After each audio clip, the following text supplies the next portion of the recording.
Just because you're sad does not mean you have depression. Just because you're worried does not mean you have generalized anxiety disorder. Just because you're neat and you like things being tidy does not mean you have obsessive compulsive disorder. It's really that simple. Hey good humans, I am Abiera, one of the founders of Project Fmile. Project Fmile is a project that was started with an aim of spreading awareness on mental health and suicide.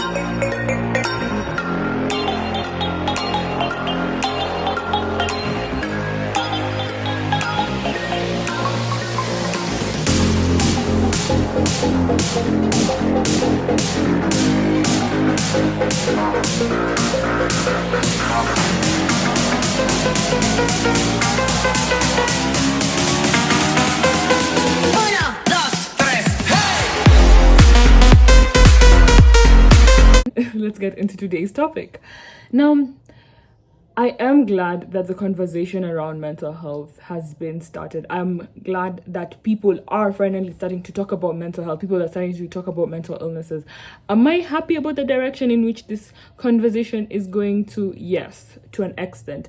I do feel like there's certain disorders that we don't talk about. That's dissociative identity disorder, eating disorders, bulimia, anorexia, binge eating disorder. We don't talk about them as much as possible. We don't talk as much about post-traumatic stress disorder, obsessive compulsive disorder, borderline personality disorder, schizophrenia. We don't talk about these other conditions. The main conditions people talk about tend to be depression and anxiety. And to an extent, I feel like we aren't just yet there yet. But given the rise of mental health and mental health awareness, we have seen the rise of romanticization of mental illnesses. And what exactly does it mean to romanticize something? To romanticize is to think about or describe something as being better or more attractive or interesting than it really is. To show, describe, or think about something in a romantic manner. I have seen the romanticization of mental illnesses through shows such as 13 Reasons Why. Now, I did watch 13 Reasons Why until season 3, and I do have my critiques of the movie, of the series rather. I feel like the series was generally covering such deep topics. It was talking about mental health, it was talking about rape, it was talking about drug and substance abuse. So of course they're covering very heavy topics, and with such heavy topics, it can either go really, really well or really, really bad. Now, I feel to an extent, yes, they did some of the topics at hand very well, but at the same time, some of the topics that they did handle, they didn't handle it as well. And many people argue that they did not handle the mental health aspect in a good way. 13 Reasons Why follows the 13 reasons why Hannah Baker took her life. And in a way, she planned out her entire suicide. I kid you not. She had tapes recorded and had the tapes delivered and all that, and they made her suicide seem like a revenge, and that is what does not sit right with a lot of people. And especially given the fact that some people who are watching this are very impressionable and very, very young, that of course doesn't just give the right impression of what mental health and mental illnesses look like. Mental illnesses do not look anything of the sort. So of course that is one of the big issues with 13 Reasons Why. It was that the fact that her death or her suicide did seem like a revenge, and the fact that she was still in the present, she was still there when after she had died. You know, once you commit suicide, it's done, it's gone. There's no getting to see what happens. I don't know what happens in the afterlife though, but there's nothing like that. There's just really nothing like that. And in a way, yes, Clay did have like a hero complex where he was trying to save everyone. But then when you think about it, what real attributes did Hannah have? Like, what did you genuinely take away the fact that she did have a mental illness and all that? What real characteristics of Hannah do you remember? Do you remember her? I remember she just walked the cinemas. I don't remember what activities she liked in school that much. I don't remember which sports she partook in. I don't remember what subjects interested her, co-curriculum activities. I don't remember any of that, and that's because we were never really offered that that thing. So the main premise of her, what made her not like other people, was her mental disorders. It wasn't the fact that she was, you know, maybe smart, maybe that she's outgoing and bubbly and all that. What made her not like other girls was the fact that she had a mental illness, and that in itself is a very, very problematic message. Just because you're sad does not mean you have depression. Just because you're worried does not mean you have generalized anxiety disorder. Just because you're neat and you like things being tidy does not mean you have obsessive compulsive disorder. It's really that simple. Mental illnesses aren't things to make trends out of. It's not that trivial where you try to simplify it and go like, oh my god, I'm so OCD. No, you're not. You generally aren't OCD. You just like your hands being clean. It's not that deep. You're minimalizing the struggles of people who have obsessive compulsive disorder. It's not like that.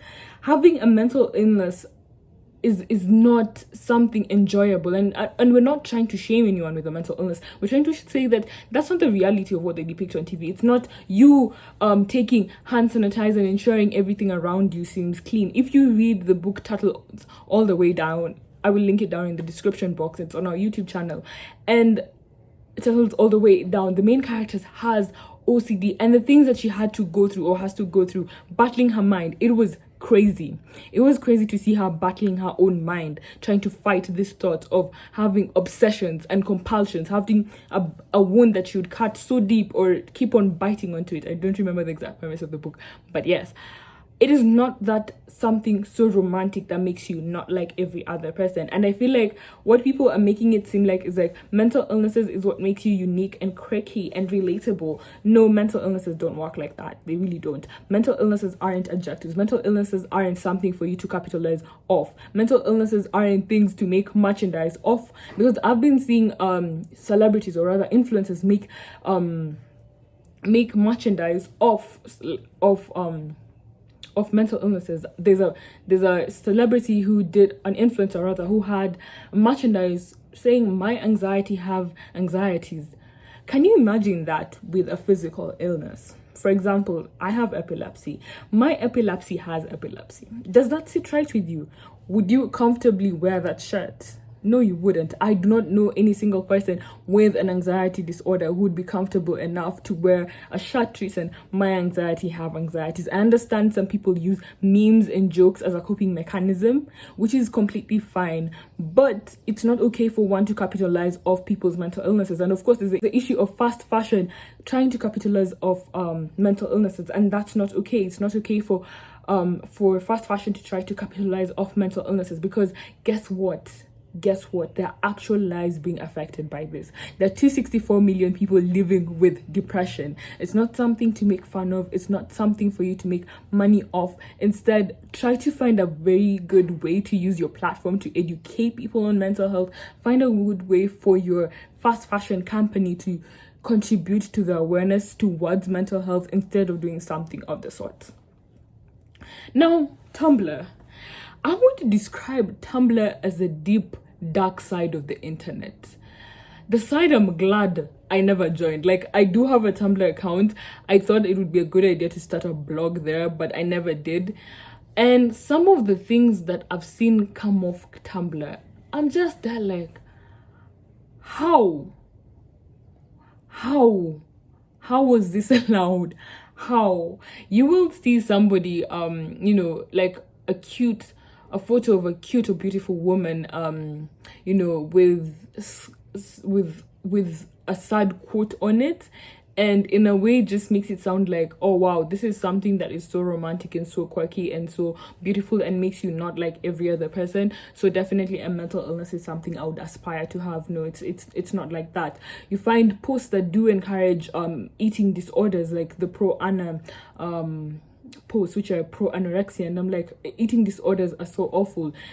If you have read a bit on eating disorders, you'd understand the gravity of eating disorders. It's not something that you want to capitalize off and romanticize. It's not something you want to sit somewhere and romanticize. Mental illnesses don't work like that, and that's not okay. We have posts that make self-harm sound like a beautiful thing.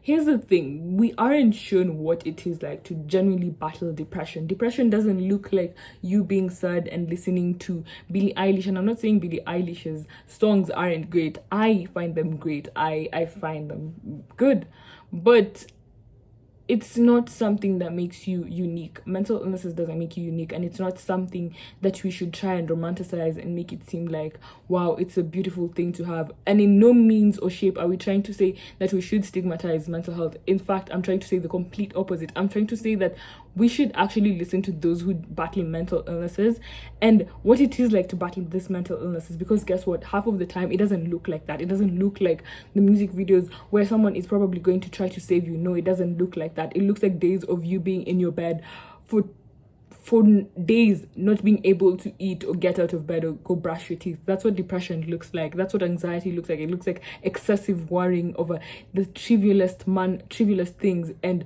being so worried and panic attacks. They don't show you that aspect of mental illness, and I feel like that in itself does mental illness or mental health activists a huge disservice. It does people who do mental health activism a huge disservice.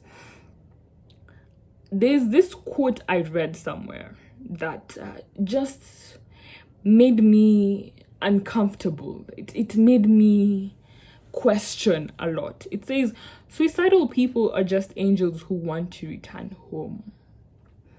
This quote is a definition of problematic. You cannot convince me otherwise. No, suicidal people aren't angels who want to return home. No, it makes it sound like suicide is an end goal, something beautiful that we should try to achieve. No, suicide is not like that. And it makes it sound like suicide is something selfish. And here's the thing, we did an entire video trying to debunk the myths and misconceptions around suicide, and one of the hugest misconceptions around suicide is that it's a selfish act, that someone who is trying to commit suicide is trying to be selfish and does not care about the other people in their lives, which is completely false. Most of the times they feel like they want to end their pain and what they're going through, and they also feel like they're ending the pain of those around them. So suicidal people aren't just angels who want to return home. Suicidal people are people who are going through a lot in their lives and need help. So instead of trying to romanticize what they're going through, let's actually listen to what they're going through. So no, you don't have depression just because you like one song and you had one bad day. You don't have depression. You're minimalizing the battles of those who genuinely have depression. I hope to have a time where we no longer romanticize mental illnesses, where we no longer try to capitalize off mental illnesses. That needs to stop. I hope to live in a time where all mental illnesses are taken seriously. I hope for us to stop romanticizing mental illnesses. So with that being said, I hope you enjoyed this video. Ensure you give it a thumbs up. Make sure you subscribe to our YouTube channel.